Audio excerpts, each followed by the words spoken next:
This year marks the 10th anniversary of the MacBook Air, which Steve Jobs first introduced back in January of 2008. It's been refreshed with new internals and minor changes quite a few times, but it still features the same extremely outdated design. Is this the year that Apple will finally completely redesign the MacBook Air? Drop in performance and value.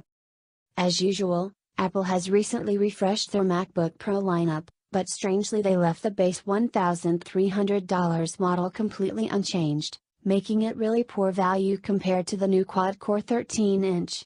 For the first time in 3 years, the Retina MacBooks weren't updated either. They are also packing dual-core processors and have the same $1,300 price tag, also making them less attractive if you value performance. After the MacBook Air didn't get much of a boost at the 2017 WWDC, it got nothing at the 2018 event. It had poorly performing hardware in 2017, and it certainly hasn't gotten better with age. Looking at Geekbench 4's CPU test, all 3 of those unchanged MacBooks are far behind the new 13-inch Touch Bar MacBook Pro in terms of performance. 2 models for one market.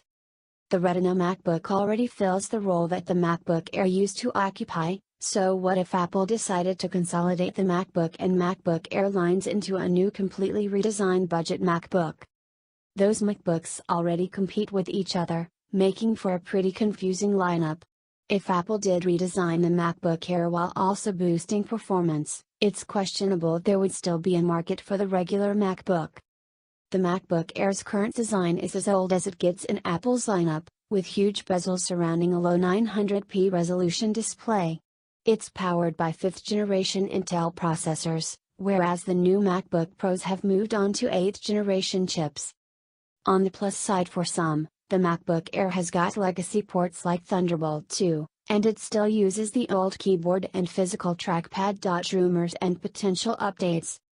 Seeing as it's the MacBook Air's 10th anniversary this year, it could be the perfect time for a redesign, and I'm not alone in this line of thinking. Back in March, analyst Ming-Chi Kuo claimed Apple is planning a lower-cost MacBook Air coming later this year, reiterating those claims again in June and July. A report from DigiTimes claimed Apple is working on the new MacBook Air with a slim design, high-resolution display and Intel's latest notebook processor, with prices expected to be lowered by $100 or $200. They reiterated claims of a new inexpensive MacBook again on August 13. Some rumors point to Apple waiting for Intel's Cannon Lake processors for an update, but if that's the case, we're not seeing a refresh until 2019. Let's say Apple is readying a new MacBook Air with the possibility of having a quad-core processor model.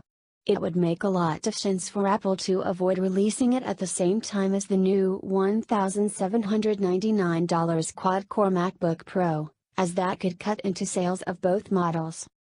If it were to do a simple refresh of both the MacBook Air and MacBook to include 8th-generation dual-core processors, this could have easily been introduced alongside the new Touch Bar MacBook Pro, without affecting the MacBook Pro's sales.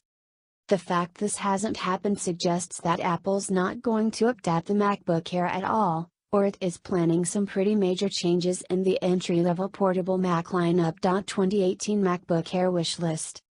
If Apple were to refresh its product lines with a new budget MacBook Air, we have a few suggestions for what to expect from the notebook.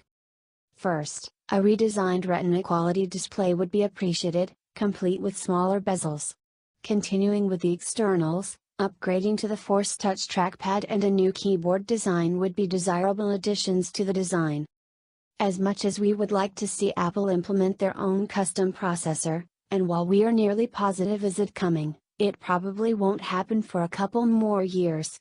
We definitely want a newer processor, and even the option for a quad-core chip. As for memory, an option for 16 GB of RAM would also be nice. Pricing-wise, we'd definitely like the base model stay under $1,000, before adding any upgrades.